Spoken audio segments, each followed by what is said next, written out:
libur dulu katanya. Tetap.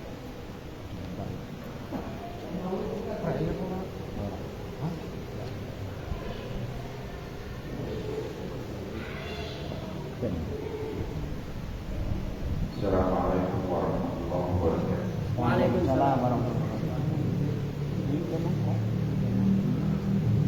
Alhamdulillah. Alhamdulillah.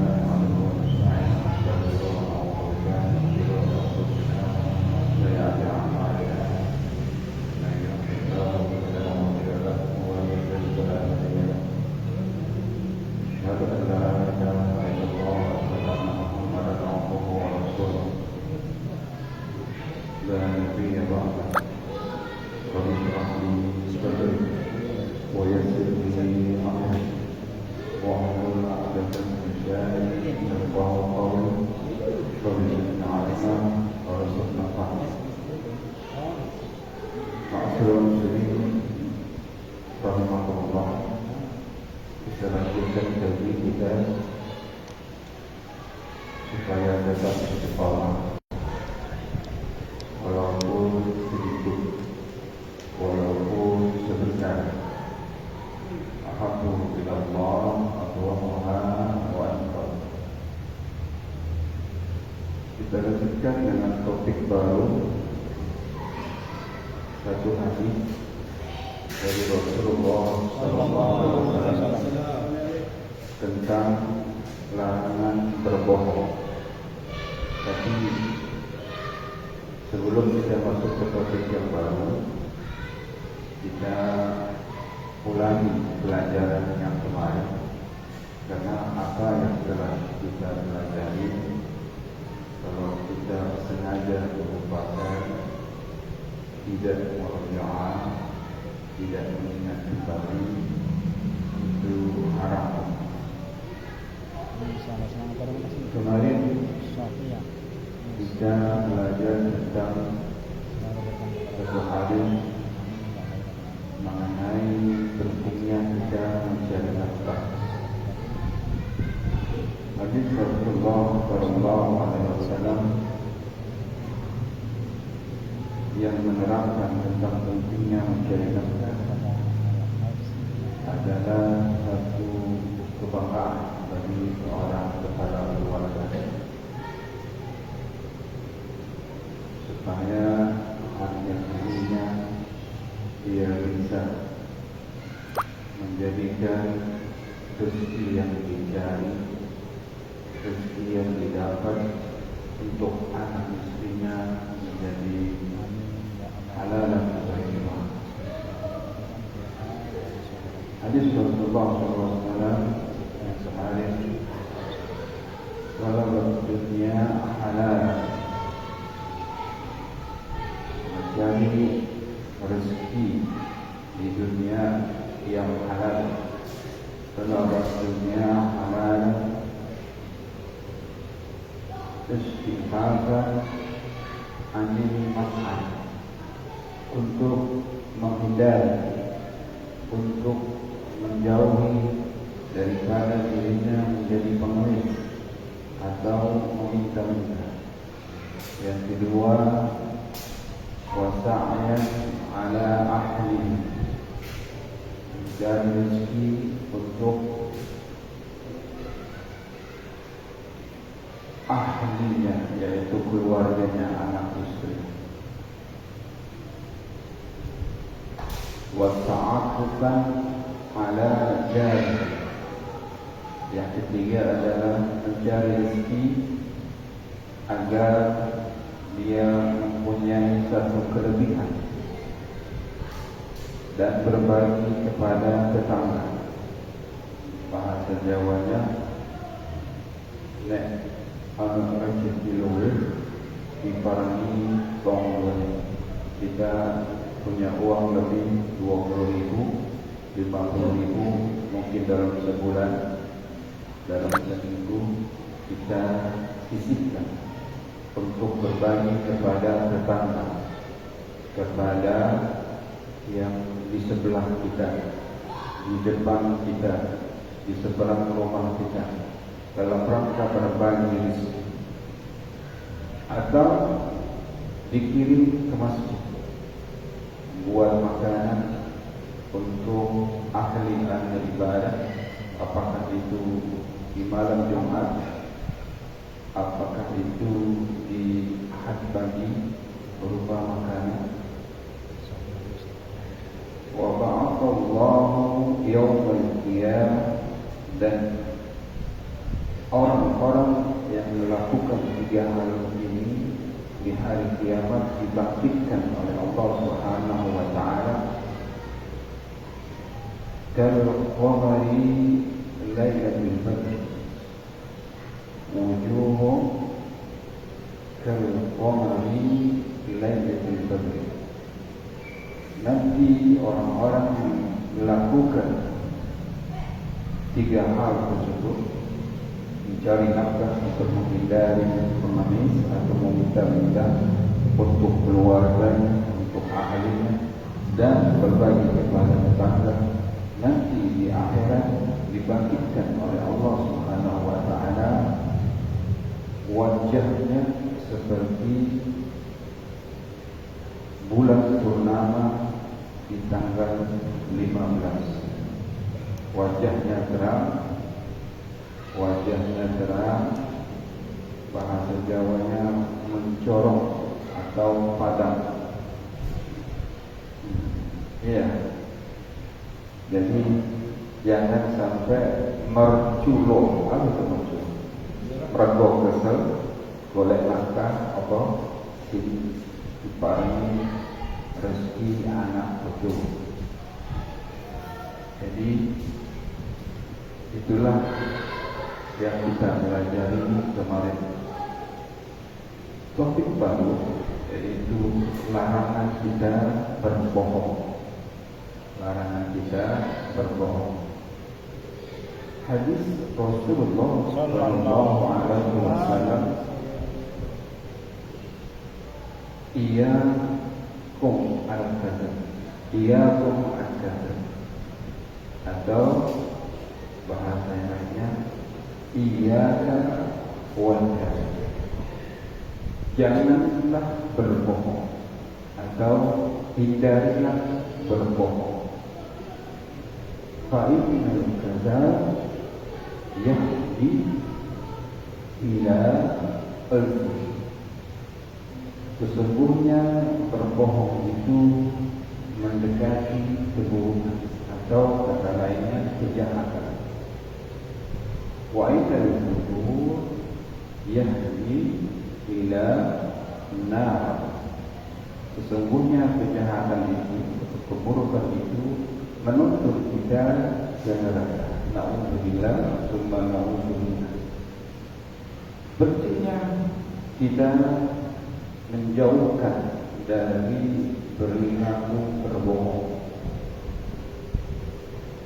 Ini untuk diri kita sendiri atau untuk kemaslahatan yang lain, apakah itu anak istri kita atau keluarga kita. Perilaku berbohong ini tentunya Rasulullah Shallallahu Alaihi Wasallam mengajarkan kita untuk berbuat jujur, karena perilaku berbohong dia akan gemar melakukan satu kebohongan. Dia berbuat satu kebohongan, dia akan menciptakan kebohongan lain untuk menutupi kebohongan yang sebelumnya. Kemudian dia berbohong lagi untuk menutupi kebohongan yang sebelumnya. Terus begitu. Kalaulah hidup hanya disibukkan untuk sesuatu yang dikatakan tidak bermanfaat, hanya untuk berbohong, kapan kita mau berkaya? Adalah satu kebanggaan bagi seorang muslim. Lebih baik kita makan singkong, tapi nyata daripada kita makan roti tapi mimpi. Dalam artian kita patutnya menerima suatu kenyataan bahwa realita kehidupan yang kita punya haruslah kita syukuri. Kemarin kita pelajari tentang Zainab. Ada orang bekerja sebelum makan. Jadi dia makan dulu, terus dia bekerja. Ada orang dia makan setelah dia bekerja. Artinya memang keadaannya susah. Kalau dia mau makan, dia harus bekerja dulu. Ada orang punya rekening sedikit, tetapi itu adalah satu impian bagi orang yang mempunyai hutang. Ada orang yang punya makanan sederhana, tapi itu adalah suatu impian bagi orang yang kelaparan. Mungkin pegawai negeri, pegawai kantor merasakan kerja bertumpuk-tumpuk file di depan meja. Kita merasa kadang-kadang jenuh, tapi haruslah disyukuri karena itu adalah impian bagi seseorang yang sedang menganggur, tidak punya pekerjaan. Walaupun kita punya hanya sendal jepit untuk berjalan dari rumah ke masjid, dari masjid ke rumah, patutlah disyukuri karena dengan sendal jepit itu kita masih bisa berjalan. Di luar sana banyak sekali orang yang tidak punya sendal jepit karena dia tidak punya kaki untuk berjalan. Dia menggunakan tongkat atau kursi roda. Artinya dengan kesederhanaan yang kita punya, kita harus menerima kenyataan. Tak perlu kita berbohong. Saya punya rumah, uang banyak, harta banyak, kontrakan. Tidak perlu. Terimalah apa adanya, sesuai dengan yang kita punya dan harus kita syukuri. Ma'asyiral muslimin rahimahullah. Ada nasihat agama. Ini saya dapat waktu masih belajar di Islamic Center Makkah Al-Mukarramah. Guru yang mengajarkan saya mengatakan tentang bab dilarang berbohong. Dia mengarang suatu cerita, tapi ini cerita sudah masyhur. Guru saya mengatakan, janganlah berbohong karena suatu saat kita akan menerima akibatnya. Ceritanya sederhana saja, macam cerita-cerita malu muda atau orang ada kehidupan di kampung. Kalau kita berjalan di kampung, di tepiannya itu ada kali yang besar. Di seberangnya ada pepohonan yang begitu lebat karena kehidupan di kampung atau pedesaan. Yang di sana banyak binatang buas, apakah itu ular, harimau atau gajah. Setiap ada orang lewat, dia sering berbohong. Katakanlah namanya si Ali. Si Ali ini suka ngerjain orang lain. Sewaktu dia pergi ke buang hajat atau mandi, karena tempat mandinya itu hanya ditutupi dengan karung, dia suka bikin guyon, tolong orang yang sedang lewat, apakah itu berjualan atau sedang lewat, dia segera menyeberangi kali ingin menolong si Ali. Ternyata dia berguyon, kena, saya hanya bercanda, saya hanya berbohong. Lama-lama kebiasaan ini terkenal karena setiap orang ingin pergi ke pasar, ingin pergi ke ladang, bercerita kalau si Ali suka ngerjain orang kalau dia berbohong. Satu hari kejadian benar. Dia ingin buang hajat, dia ingin mandi. Ada seekor harimau ingin memakan. Dia berteriak sekuat-kuatnya, minta tolong kepada orang yang lalu lalang di seberang kali karena kalinya besar. Dia berteriak sekencang-kencangnya, tolong, tolong, tolong. Namun karena kebiasaan Ali dia berbohong, walaupun itu diniatkan dia bercanda, maka orang di sekitar mengatakan, itu biasa si Ali suka kerjain kita, walaupun memang benar biarin aja. Ternyata setelah kejadian dia minta tolong, tidak ada lagi perkenalan. Orang pulang dari pasar geger, ada yang lewat di seberang kali kalau si Ali sudah dimakan harimau. Ma'asyiral muslimin rahimahullah, ini sangat cerita singkat yang maknanya begitu dalam. Dalam keseharian hendaklah kita berkata jujur dan jangan bermain-main atau dijadikan suatu candaan. Katakan A bila itu A, katakan B bila itu B. Katakan sejujurnya apa adanya. Insya Allah akan membawa kemaslahatan untuk kita sendiri. Dari kisah si Ali yang sering berbohong, walaupun dalam makna candaan atau berguyon, ternyata sewaktu dia punya hajat untuk minta ditolong oleh seseorang agar terhindar dari bahaya maut, orang lain mengatakan itu biasa sekali. Tiap hari suka menjadi orang dia berbohong minta tolong. Padahal itu adalah kejadian sesungguhnya. Ma'asyiral muslimin rahimahullah. Benarlah kata Rasulullah sallallahu alaihi wasallam, iyyaka wal kadhib atau iyyaka al kasib, jauhilah perilaku berbohong. Fa inna kadhiba yahdi ila kufur. Sesungguhnya berbohong itu membawa kita pada suatu kejahatan. Fa innal kufur yahdi ila nar.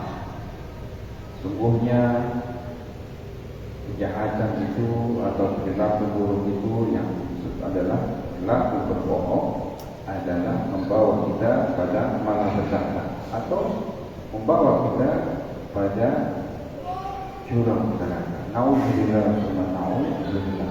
Ma'asyiral muslimin rahimahullah. Saya hanya mengisi waktu.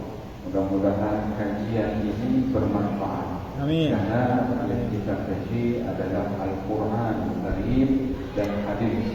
Walaupun sebentar, inilah yang disukai oleh Allah Subhanahu wa Ta'ala. Habbu ilallah atwamma wa iqam. Ma'asyiral muslimin rahimahullah, mari kita tutup kajian ini dengan doa. Semoga kajian ini menjadi catatan amal untuk bekal kita di akhirat. Amin ya rabbal alamin.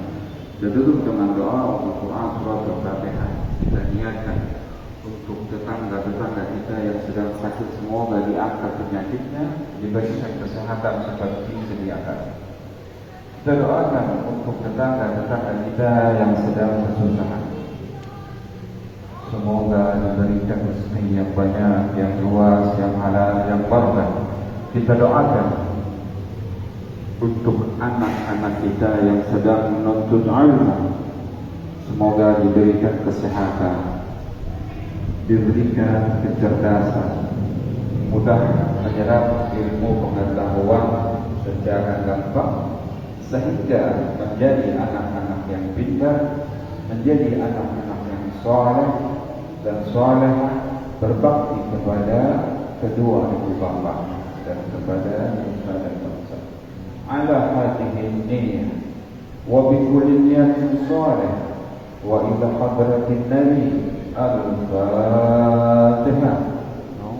أعوذ بالله من الشيطان الرجيم بسم الله الرحمن الرحيم الحمد لله رب العالمين الرحمن الرحيم مالك يوم الدين إياك نعبد وإياك نستعين اهدنا الصراط المستقيم صراط الذين أنعمت عليهم غير المغضوب عليهم ولا الضالين آمين.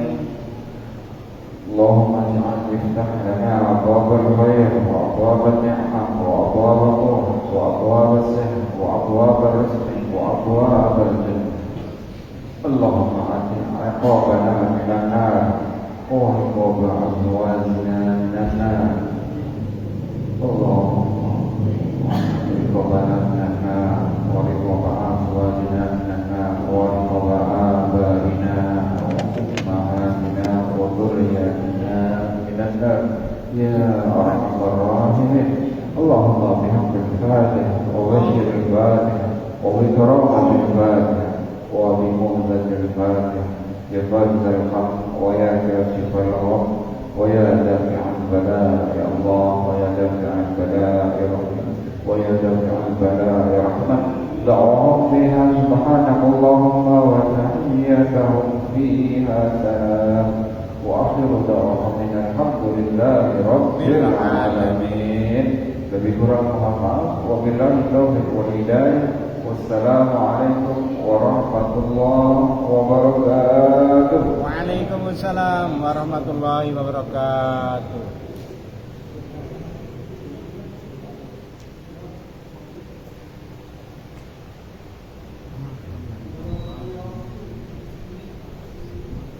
Alhamdulillahirrahmanirrahim.